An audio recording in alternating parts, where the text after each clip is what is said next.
Hi, and welcome to this edition of the Bobcat Buzz Podcast, where we talk about the buzz at Frontier Community College. I'm Derek Dunn, your host, and we thank you for watching and listening to the podcast on the college's Facebook page and YouTube channel. This is the June 2023 edition of the podcast, and my guest for today is Trevin Milner. Trevin is our coordinator of public information and marketing here at the college. And Trevin, thanks for joining me here. Thanks for having me. Well, I'll tell you what, before we talk about your job and everything, you look at the school year, which just wrapped up, the 2022-23 school year. Mm-hmm. What did you think of the school year in your eyes?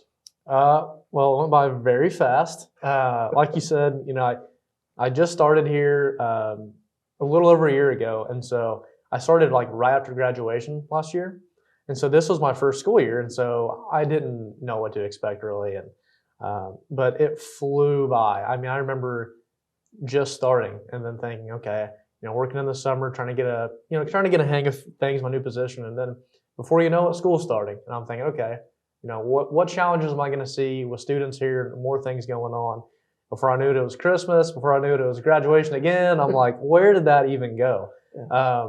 So it's a change of pace from the summer for sure, just because there's a lot of stuff going on, more events, athletics. It's just super busy compared to the summer. So I think that was the big difference. But I enjoy it, definitely staying busy a lot. I thought there was a lot of positives during the school year. I thought the class that just graduated accomplished a lot. They did. The students, and then also athletics. You look at the year they had. Yes. I mean, I know that softball, speaking with Nixie a week or two ago, I think I talked to her. She was like, softball killed it. And don't get me wrong, volleyball, baseball did too. Yeah. But she was like, man, just softball, they set a record for their most wins in a season. Yeah. And there were just so many individual accolades that some of those girls had with just different statistics that they had this season. So it's impressive to see baseball, softball, volleyball, all of them I think the programs just continue to get better and better. So it's pretty exciting. Athletics is on the rise here at Frontier. Just continues to go up and up. So you serve as the coordinator of public information and marketing. Mm-hmm. So what is that? What are your job duties? Well, quite a few things. I try to keep up with promoting events and programs that we have here on campus. Like I said, during the summer, there's not as much events going on. We, of course, have our kids' classes like we talked about before we came on here.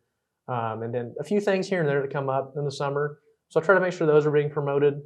We usually have pretty good turnouts for the kids' classes. So always good to see, those kids coming on campus and of course having fun while they're here, but just being kind of exposed to Frontier and what we offer. And, one day down the road when they're done in high school, which will happen before they know it, they're trying to think, where should we go to college? Well, they can come here.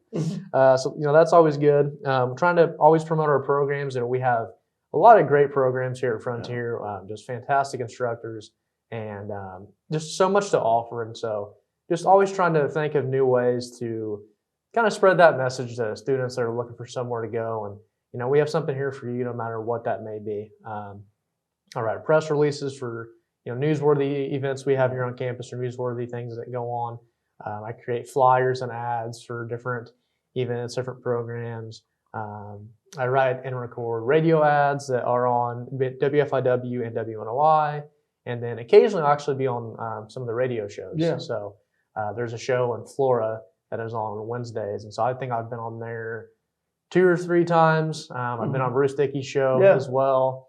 And so that's always fun just to kind of get out of the office for a little bit and go somewhere and be able to talk about, things here at Frontier. So stay pretty busy with, promoting different events, promoting programs. Just, I guess I'm just kind of the messenger boy, just trying to spread everything that has anything to do with Frontier. So that pretty much sums it up.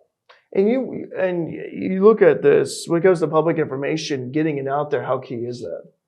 I think it's really important just because I think that having a strong relationship between the college and the community is invaluable because, you need to have that consistent communication to do that. So that's why it's so important to do, what I and others do in getting that information out there. A couple of reasons why is, one, like you said, there's so many things that the students accomplished this last year. You want that to be showcased, and you want people in the community to see what they accomplish. Whether that be through recognizing them on social media or print media or however that may be. whether it be academic, athletic, whatever it is, these students work hard to do these things, and you want the community to be aware of that. And you want them to, not just so the students have that recognition, but so the community kind of sees, what we offer here at Frontier. And also, we have things that do go on that, we want there to be community involvement, whether that be these kids' classes or whether that be wanting people to show up for baseball, softball, volleyball games, or just whatever it may be. Having that relationship between the college and the community, I think, is really important. And it's hard to do that if they're not really informed on things.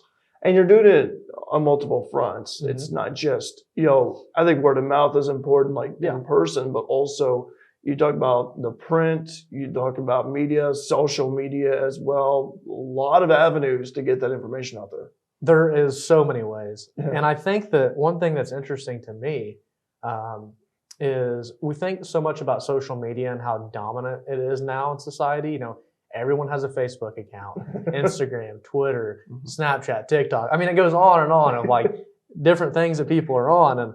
And those are extremely useful, obviously, because I can put something on Facebook and, I could have thousands of people see it in a very short amount of time.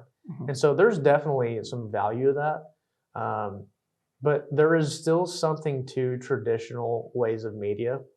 And an example using just our own students is you think, especially kids at the college age, they'd be so social media focused, and that, spreading news or spreading word about things to them via social media would be the most successful. Mm-hmm. Not that it's not, but I made a flyer for a speech class that we're having this summer, and I posted it on campus. And I didn't do very much promoting of it on social media. I just did it with flyers. Yeah. I kind of wanted to see how that would go at first. And that class filled up in no time. Wow. Now, who would have thought that a class being promoted by a flyer rather than a Facebook post or an Instagram post would have that success that quick? Mm-hmm. So I definitely think that as much as we try to be innovative and always be adapting to the way the world is changing with how we are marketing, there's still something to, having things in the paper, having flyers, being on the radio. I don't know. I think there's just there's something valuable with every way to do that. I think there's also some strategy involved in terms of effectively doing it across multiple fronts, as we talked about. And also you look at for social media on that side of things, the analytics too. Yeah, that is something that is definitely a tool that you can't get from, a flyer or anything like that. So it is cool to kind of see what works and what doesn't. With a lot of things, it's a tricky thing to measure because you do see, how many likes and how many shares and how many views, and that's beneficial to see, definitely, to kind of, again, get an idea of what works and what doesn't. The only thing tricky about it is it's still hard to see what kind of, I guess, return that brings to the college. Mm-hmm. Let's say I make this post about, the goal of the post is I'm trying to recruit students to come to Frontier Community College, and say, we put together this great piece, this great video, whatever it may be, and it can get, say, 10,000 views and, 2,000 likes. That's great because a lot of exposure for the college. Right. But there's not really a concrete way to see how many students that brought into the college in the long run. Mm-hmm. So it's tricky between using those analytics to think, okay, this is working in terms of getting engagements and views, but you don't want to rely on the analytics too much because it's really hard to measure how much that's truly being successful with your overall goal. Mm-hmm. So it's challenging. It can be challenging. You just never know what's going to work, what's not going to work. I mean, I look at, you told me a few weeks ago, which I mentioned it to our team meeting, I think a couple of weeks ago, about the Sim Mom video on YouTube. Over 19,000 views in like 5 months. And I was shocked because I for some reason I didn't see it or whatever till you brought it up, and I was like, I gotta look this up for myself. So that's an example right there. Yeah, I mean that video blew up, and it seemed like it did overnight. I mean, I uploaded it, and then didn't look back on it for a while, and all of a sudden looked, I'm like, man, 19,000 views. Like what happened? So you just really never know. Like, Yeah. People share things and they get shared again, and Yeah. it's crazy. Well, I could ask, because what changes have you observed, within the past few years? I know you've only been here for a year, but when it comes to public information and advertising realm, that you've been surprised by? Well, and I don't mean to repeat myself, but the thing again that I really think that I've seen is, as we started to really lean into things in terms of technology and social media, I think there is kind of a backtracking and getting back to kind of some more traditional media.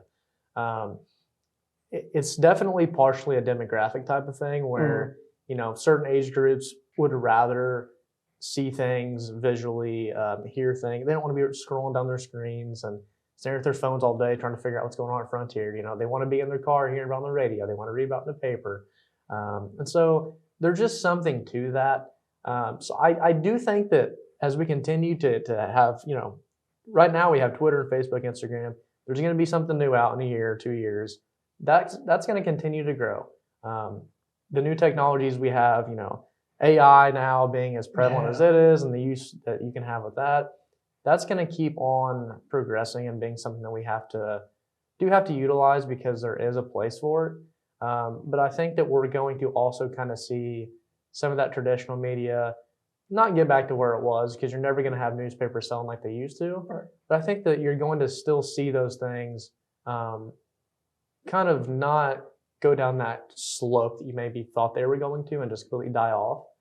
So that's been kind of interesting to me, just to kind of see that, as much as we rely on technology, sometimes we don't really want it to be in front of our face all the time. We want to look at a paper or something, not a phone screen. So yeah, that's been kind of interesting to me, because I wouldn't have ever thought that. I think also it's a sign too. It seems like retro has been in for a long time. Yeah. I mean, how often do you see like people our age, even teenagers for that matter, dig a song from the 60s or 70s, for example? Exactly. I mean, and even the 80s too. It's like I see it all the time. Well, history repeats itself, Yeah. And so you have all these things that go out of fashion, they end up coming back. I mean, you have like people, years and years ago getting perms all the time. And then you have these like, high school kids that are getting perms. And so everything that is in style that ends up going away comes back. Yeah. And so I don't think that, why would media be any different? After a while, some of these things go out of style and they're not as popular, but who's to say that at some point in time they won't regain popularity? Just like vinyl. Yes, exactly. Vinyl's exploded big time. So, and I love nothing but the sound of vinyl. It's awesome. So, when I was in college up at Eastern Illinois, I took communications courses in Coleman Hall, and I remember being in a class full of like 100 students in there. Yeah, I think it was Intro to Comp Theory. It was one of those courses. But when the instructor asked how many were like their major was public relations, a bunch of hands went up. So I wondered, if there is a high school, college student pursuing a degree, maybe they want to be in PR, like public relations, maybe they want to go into marketing, what advice would you give? So, kind of have two answers to that. The first would be, based on my time here, my experience actually in marketing, I think that two things that you want to do, and this sounds super basic, but it's super important, is to make sure you brush up on your communication skills and your organization skills. Communication in all ways. I spend a lot of time communicating in a way that's not necessarily directly with people. Obviously, social media posts, getting things in the paper, radio ads, it's not face to face. But there are times when you do have to do that, because, I'll go to events on campus and I'll talk to, students there or parents or whoever. And so I think it's just making sure that you can effectively communicate in whichever way it may be. And then organizationally, in the summer it is more relaxed here, but during the school year it can be crazy at times. Yes. Beginning of the year, towards Christmas, towards the end of the year, there are times when things are just happening and there's just so much. And you'll have people, even if you don't work at a college, you're working in a, some other company, people are going to come to you for, we need help with this, we need help with this. And you kind of have your own projects going on. And so it's important because in marketing, everything you do is on a timeline. Everything has to be done at a certain time. And so you have to make sure that you're able to multitask, communicate effectively with your coworkers as well, and to stay organized and make sure that you're all on the same page. You're getting your job done, and just there's a lot of multitasking and juggling. So I think it's just getting yourself prepared for that, and just making sure that you kind of have those skills, honed in on and then practiced. And also I think a little bit of creativity. I think 100%. that could also go a long way too. It does. So I actually majored in journalism in college. So I didn't have marketing experience. I went in and I had a journalism degree. I interned at a newspaper. I worked at 2 radio stations. So I didn't have anything that had to do with marketing. I had the communication side. I had all that, taken care of. I knew what I was doing there, but I'm like, I don't have any experience necessarily applying that to marketing. And so it was a transition, starting here and kind of learning and trying to pick things up just on the fly. I've enjoyed the experience. Ton of help from people here. That's one of many great things about Frontier Community College is, if you need help with something, you're going to have it. I mean, everyone here is willing to lend a hand. Great transition into, not being in marketing to being in it and all the questions that I had along the way. I think that it's important for students in general, though, whether they be marketing students or whether they're studying business or science or like whatever it may be, is to make sure that you're doing something that you're passionate about. There are a lot of reasons to pursue certain degrees, certain jobs, whether it be schedule flexibility or whether it be financial reasons or sometimes people, unfortunately, they do a job because my parents wanted me to be a doctor, so I'm going to medical school. Yeah, there's a lot of reasons to do things. I think that it is so important to do something you're passionate about. Life is short. I said, I studied journalism. I didn't know where that was going to take me. I took a year off after I graduated to prepare for law school. I went to law school for a year. I enjoyed it, but I quickly learned I wasn't passionate about it. Yeah. And so that kind of led me into a chain of events that eventually guided me here to doing something that I wanted to do.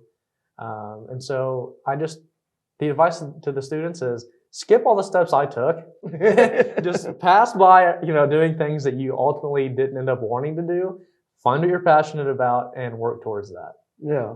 Pursue your passion. You have to. Pursue your passion. Anything else you want to mention, by the way, about what we talked about? I mean, we talked about a lot of things here regarding public relations, marketing, I always try to say that I, and not just myself, there are a lot of people here that work hard to kind of display what we have here at Frontier.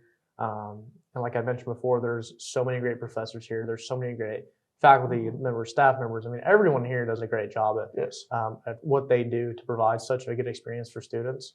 And so I definitely, always recommend at least visiting Frontier and, let us pitch to you what we have. Yeah. And keep an eye out, on our social media pages and everything for what we have going on. And we'd love to have anybody here for any events we have going on at any time. And I think that's pretty much it. Well, I want to wrap it up with this because I did not know this until you came in here a few weeks ago, but you are related to somebody who's famous, whose career has shot up like a rocket. Yeah. And that's Bailey Zimmerman. You guys are cousins, I do think. Is that right? Yep. So I tell you that I was just astounded because I had no idea, but he is really just his career's just taken off like a rocket. It's crazy to see. You think back to like when we were kids, everybody being around each other in the holidays. And, I remember him being pretty wild as a kid. And you just never think about someone from this area in general kind of, blowing up and becoming famous. It's just a rare thing to do. So it's been crazy to see just where all his hard work's taken him. So it's pretty cool though, to flip on the TV and see him on CMT or see him, on TikTok with, 3 million likes or, top of the charts on iTunes. It's pretty wild to see still. I have Spotify and he's got over 10 million monthly listeners, That's a crazy that's amount. crazy amount. And not only that, but also his album Religiously just broke the record for the most streamed debut country album of all time. I mean, yeah, pretty remarkable. Yeah. I mean, of course, he was on tour with Morgan Wallen, and Hardy and Ernest, and they had to delay it because Morgan had an issue with his throat.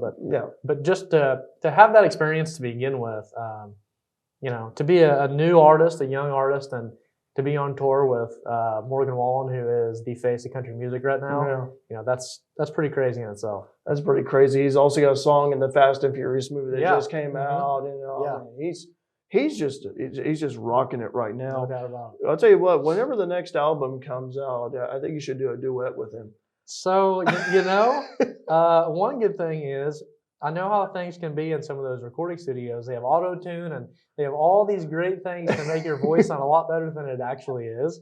So if they want to work some magic with my voice, more than happy to do it. But if I have to do it live, I'm going to pass. So that's my only stipulation. Well, hey, I tell you what, it's great to see your cousin doing well and everything, and also really proud of him too. Coming from this area, from Louisville, and how he's just rose up quickly. It's just incredible. What a story right there in itself. Yeah. Trevin, thanks for joining me here on the podcast. Enjoyed talking to you, and we encourage people to check out the college's social media pages, the website as well. If you haven't liked any of the social media pages, please do like, follow, subscribe. Love to see that happen. I'm Derek Dunn. Thanks very much for joining us here on the Bobcat Buzz Podcast. Stay tuned for the July edition here on our Facebook page as well as the YouTube channel. Like the Frontier Community College Facebook page. Subscribe to the YouTube channel. We'll see you all next time. Again, thanks for watching.